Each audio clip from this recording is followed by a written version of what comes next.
মধ্যপ্রাচ্যের পর মালয়েশিয়া বাংলাদেশি শ্রমিকদের জন্য বড় বাজার। দেশটিতে বাংলাদেশি অভিবাসীর সংখ্যা এখন তৃতীয় সর্বোচ্চ। কিন্তু নানা জটিলতায় 2009 সালের 10 মার্চ বন্ধ হয়ে যায় সম্ভাবনাময় এ বাজার। বিকল্প উপায়ে কেউ কেউ মালয়েশিয়ায় গিয়ে পড়েছেন বিপাকে। এই সংকট কাটাতে প্রায় 7 বছর পর খুলতে যাচ্ছে মালয়েশিয়ার শ্রমবাজার। মালয়েশিয়াও বেশ কিছু ডিমান্ড আমাদের দূতাবাসে জমা পড়েছে। এগুলো আর যেটা অনলাইনে যেটা এমওইউ যেটা হলো, অনলাইনের যে ফিজিক্যাল অবকাঠামো সেটা কমপ্লিট হয়ে গেছে। এখন তারা অনলাইনে দিলেই আমরা সেখানে পাঠাতে পারবো, মানে এটাও প্রস্তুত আছে।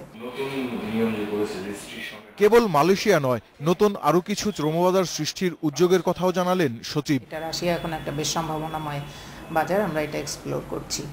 ইউএইর সাথেও আমাদের মানে বাজার খোলার ব্যাপারে কার্যক্রম চালু হয়েছে আর কি। নতুন নতুন বাজার অন্বেষণ করা, এই ব্যাপারে আমরা একটা কনসাল্টিং ফার্ম নিয়োগ করব।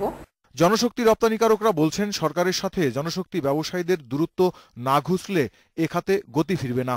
বেশ কিছুদিন আমরা মন্ত্রণালয় থেকে বিচ্ছিন্ন ছিলাম, আজকে সময় আসছে মন্ত্রণালয়ের সাথে আমরা কথা বলছি, আমাদের এখন ইন্টারাকশন হচ্ছে। আমরা সবাই কাজ করতে হবে, সবাই মিলে কাজ করতে হবে, না হলে কিন্তু এটার গতি বাড়ানো যাবে না। জনশক্তি রপ্তানি খাতে মন্দা কাটাতে নতুন বাজার খোলার বিকল্প নেই বলেও মনে করেন সংশ্লিষ্টরা। Mahbub Alam, independent news, Dhaka.